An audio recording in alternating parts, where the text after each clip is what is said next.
Hi, it's Sean, and you're listening to The 3-Month Vacation.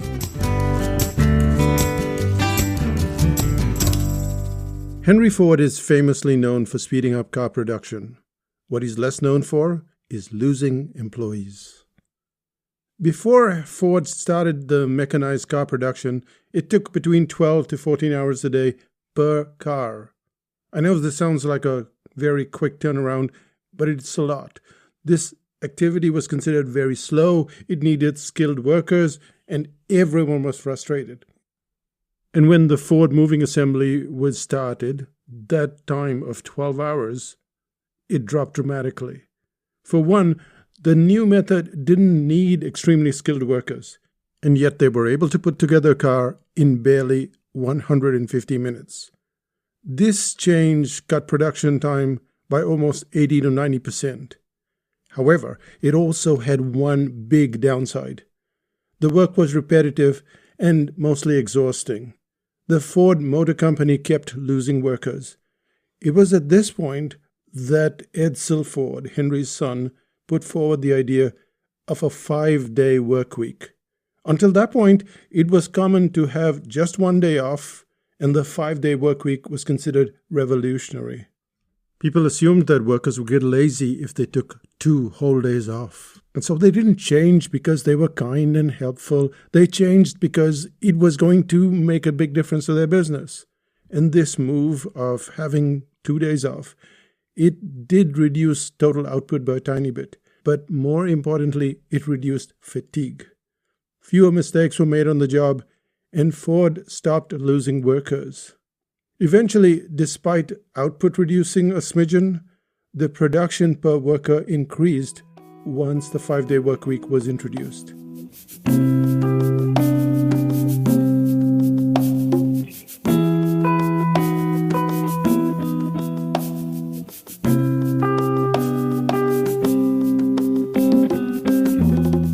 Today's podcast is why less is more, and you know this. You've heard it a million times before. Less is more, less is more, less is more. But it's one thing to hear something like this and quite another thing to implement it in your business.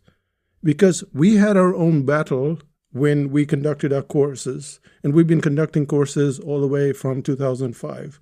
And when we first started training clients 20 years ago, they had to do assignments for 6 days a week. Now, this seemed logical both to me and to the clients. They were busy professionals. We had a lot to cover. If we dawdled over the duration of the course, we'd achieve a lot less.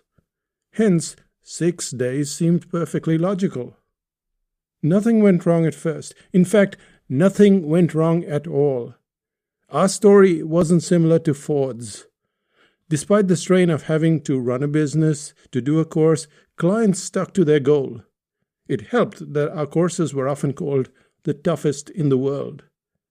It therefore attracted people who were determined to get to the other side. 6 days was a lot, but no one was willing to throw in the towel. Then, for no particular reason, I changed it to just 5 days. But the first change was not for the clients, it was for me. Because in the past, I'd be exhausted after a course. How exhausted? I would barely be able to speak a sentence for a week. I would sometimes be like this. We have to... It was like my brain had just stopped after the course. As you know, after a course, we tend to go on a month-long holiday. But for the first week, I'd just be sleeping, often just looking at the ceiling.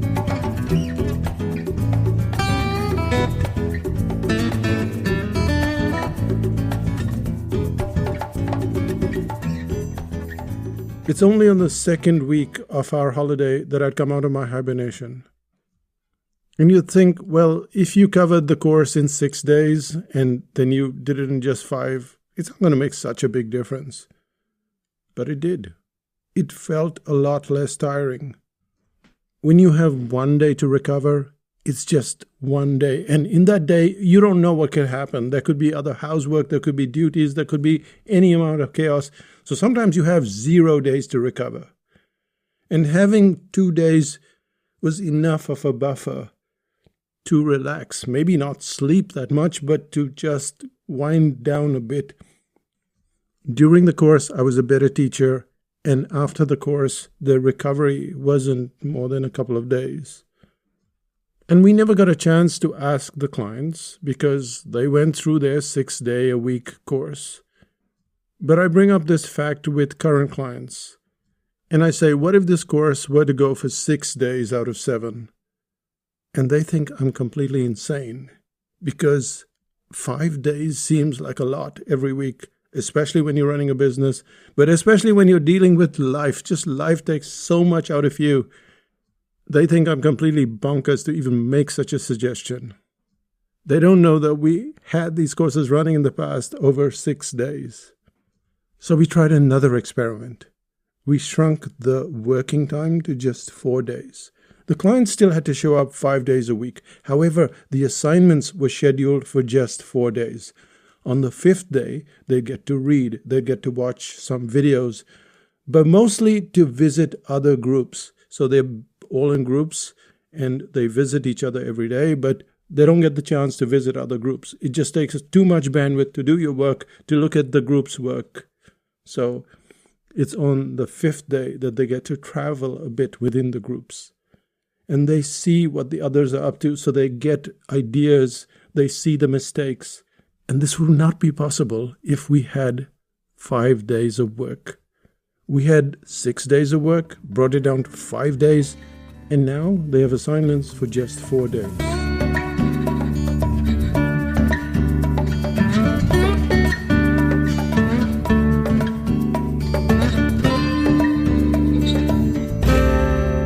What's been the result of this 2-decade experiment? The first and the most obvious result is a chunky reduction in exhaustion. Exhaustion is pointless even if you're someone who loves their work. With the tiredness greatly reduced, we started to look at output. We started to look at the results the clients were getting. In the cartooning course, for example, clients would get to a certain position about 8 or 9 weeks well into the course. And now they get similar or better results in the 4th week. It doesn't make sense, I know. How can you take the work of 8 weeks and then suddenly get it down to 4 weeks? And how can clients get better in a shorter period of time? And this is the kind of redesign that you have to do in your head as a teacher, as a trainer, because if you have all of this extra work that people have to do, you're exhausted, they're exhausted, nobody is thinking. And when you think, you can recalibrate, change things around, and less is more really starts to live as an idea that's working, not an idea that you throw around and put on stickers on your desktop. Many years ago, I was like most people. I grew up on the diet of you have to work hard or you won't succeed. And now I don't agree with hard work. I agree that specific work needs to be done to get much better results. Hard work seems like such a good feeling at times. I know that clients would say, this course went for 3 months, and that's 90 days, and I wrote 90 articles. But as the teacher, I know the quality of those articles. I know how exhausted people were once they finished the course. And then after the course, there would be this drop over a cliff.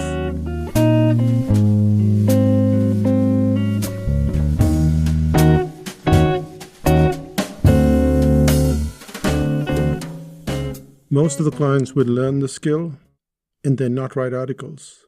We reduced the workload and then I gave them a self-study. Now, self-studies have not worked that well over the years because groups need a leader, they need a teacher, they need someone to mentor them through the process. But we had to go on holiday. We went to Thailand, and guess what?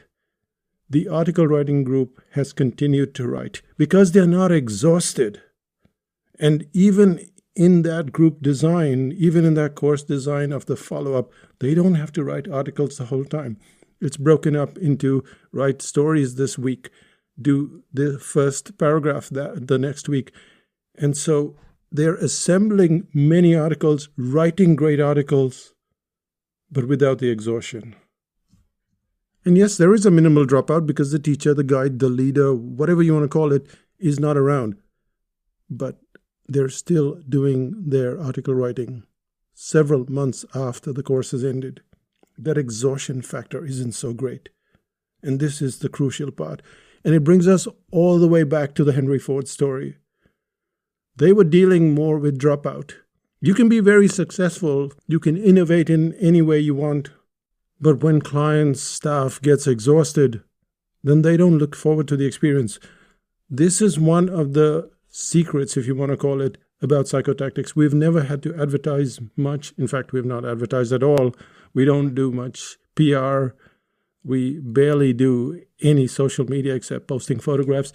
And yet, clients come back repeatedly to do the courses, and the courses are the high-priced items in our offering. And the reason why they do it is, first, because they get a skill. They are guaranteed a skill, not just more information, but also because there is no dread of tackling another course that just saps all your energy.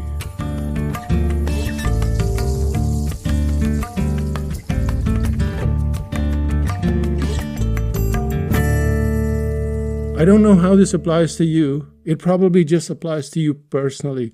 Maybe you work 5 days a week and then let's go on the 6th day, and then a little bit on the 7th.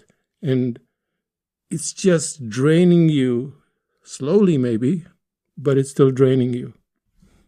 So yes, less is more. And this one, it's a practical application that you can use today for yourself and for your clients. And if you've got a company, it's for your staff. This brings us to the end of this podcast. And what shall we summarize? Well, 5 days, that's enough. Take 2 days off. But ironically, this is also the introduction, it's the first draft, to a book which I'm writing about groups. Because clients keep asking us, how do you run a group session so differently from everyone else that they know of on the internet? Because you've heard of these fancy catchwords, these catchphrases like cohort. I don't know what it means. It's a military term. It makes no sense to treat your staff, to treat your clients like as if they were soldiers off to war. Anyway, we consider them to be groups, and I'm going to write a book on how to make groups work, how to take clients from the start of a course to the end of a course, and to give them a skill, not to give them more information.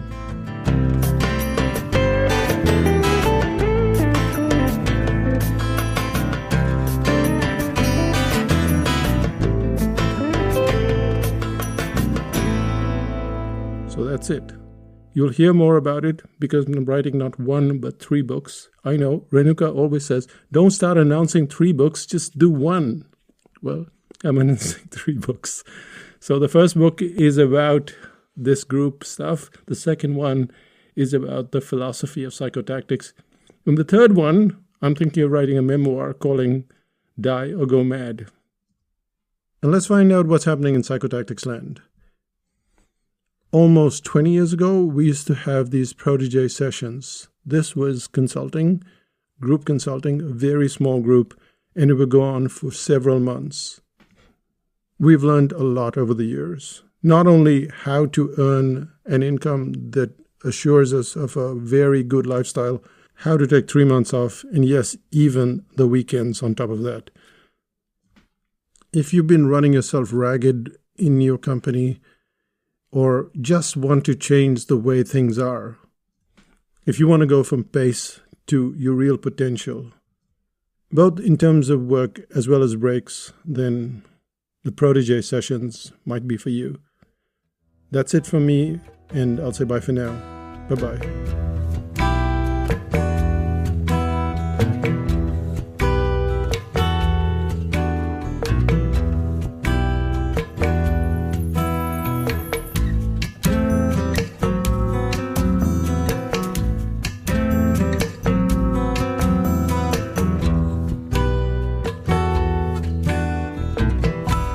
Still listening? This less is more is such an interesting concept because it's not just the days that matter, but also the content. For instance, I bought an exercise program. Now don't laugh, because if you know me, you know how much I hate exercise. Renuka's been laughing because I've started to do some sorts of exercises. And I brought the program, and on the app, it was like, day 1, do this, hang from a bar. I'm like, wait, where do I find a bar? And it's already on to day 2, and day 3, and day 4. And so I had to ask for my money back. I haven't got the money back yet. I hope it's not a scam. But it shows you how much you need to just slow down everything. And while we live in a world where more and more and more seems to be the measure of success, well, I can tell you, less is more. I'll say bye for now, and look out for the Protégé sessions and the 3 books that I'm going to write. Bye for now.